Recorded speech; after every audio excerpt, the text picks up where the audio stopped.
Hi friends, எல்லாருக்கும் வணக்கம். நம்ம இன்றைக்கி பார்க்க போகிறது வந்து ஸ்ட்ராபெரி செடி. இது வந்து ஸ்ட்ராபெரி பழத்துலேருந்து நம்ம போட்டு முளைக்க வைக்கலாம். ஆனால் அது கொஞ்சம் லேட்டாகிறதுனால நாங்கள் வந்து இது நர்சரியிலே வாங்கிட்டு வந்துட்டோம். வாங்கும்போது இந்த செடி நம்ம பூவோடையே வாங்கிட்டு வந்துருக்கிறோம்.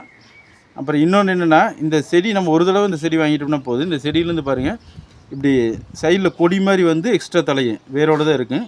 இதை வந்து நம்ம இன்னொரு கூடுதலாக ஒரு சின்ன பவுலோ வேறு கொஞ்சம் பக்கெட் மாதிரி இருந்துச்சுன்னா அதில் நம்ம பதியம் போட்டு அடுத்தது செடி அப்படியே கூடுதலாக வளர்த்துக்கலாம். அதுக்கப்புறம் நம்ம செடி இதுலேருந்து மறுபடியும் தலைஞ்சு வரும், இன்னொரு கொடி வரும். அப்படியே நம்ம ஒரு செடி வாங்கினோம்னா பல செடிகளை இதுலேருந்து உருவாக்கிடலாம். இப்போ நம்ம செடி வந்து இந்த பக்கெட்டில் வைக்க போகிறோம். இந்த செடி வந்து மண்ணு மட்டும் கொஞ்சம் கலையாமல் பார்த்து வச்சுக்கோங்க.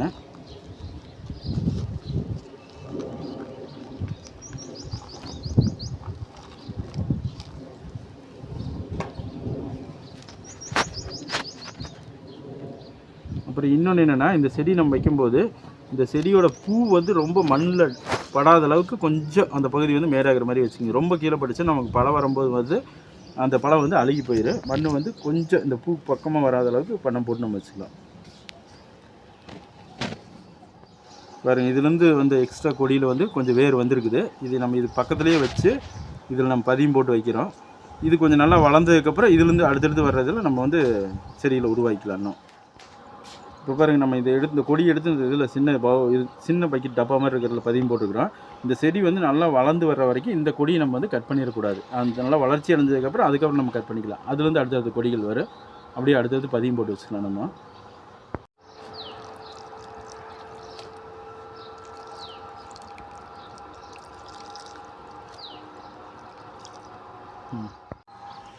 இப்போ இந்த செடி பார்த்திங்கன்னா ஊட்டி, கொடைக்கானல் இந்த மாதிரி நல்லா கூலிங்கான பிளேஸில் தான் வரும்னு சொல்லுவாங்க. அப்படியெல்லாம் கிடையாதுங்க. நம்ம மிதமான பகுதியில் இந்த செடி நம்ம வளர்க்க முடியும்.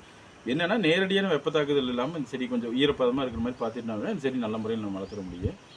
அதுக்கு இப்போ என்ன பண்ணணும்னா, இந்த மாதிரி ஒரு பாலிபேக் கவர் எடுத்துகிட்டு இந்த செடிக்கு வந்து நம்ம ஈரப்பதம் காயாமல் இருக்கிறதுக்குமே இந்த செடியோட பூ, இந்த தலைகள், பழம் வருதுன்னா அந்த பழம் இதெல்லாம் எதுவுமே மண்ணில் படாமல் இருக்கிறதுக்கு இந்த மாதிரி ஒரு கவர் போட்டு இப்படி பேக் பண்ணி வச்சிட்டோம்னா நமக்கு வந்து செடியும் வந்து இலைகள் வந்து இந்த தண்ணியில் பட்டுச்சுன்னா ஒரு மாதிரி எல்லோ கலர் ஆகும். அந்த மாதிரி ஆகாமல் இருக்கிறதுக்கு இந்த மாதிரி ஒரு கவர் போட்டுட்டோம்னா இன்னும் நல்லா பெஸ்ட்டாக இருக்குது. ஸ்ட்ராபெரி செடி வந்து நம்ம நல்ல முறையில் நடவு பண்ணி முடிச்சிட்டோம். அப்புறம் இந்த வீடியோ பார்க்குற அனைத்து நண்பர்களும் வந்து நம்ம வீடியோ நிறைய பேர் பார்க்குறீங்க, ஆனால் அந்தளவுக்கு சப்ஸ்கிரைப் பண்ணுறது வந்து கம்மியாக இருக்குது. நிறையா ஃப்ரெண்டுகளுக்கு ஷேர் பண்ணுங்கள், கமெண்ட் பண்ணுங்கள், லைக் பண்ணுங்கள், பெல் பண்ணுறீங்க, மறக்காமல் கிளிக் பண்ணுங்கள், மறக்காமல் சப்ஸ்கிரைப் பண்ணுங்கள். அப்போ தான் அடுத்தடுத்த வீடியோ நான் போடுறதுக்கு வந்து இன்னும் ஆர்வமாக இருக்குது. பாய்.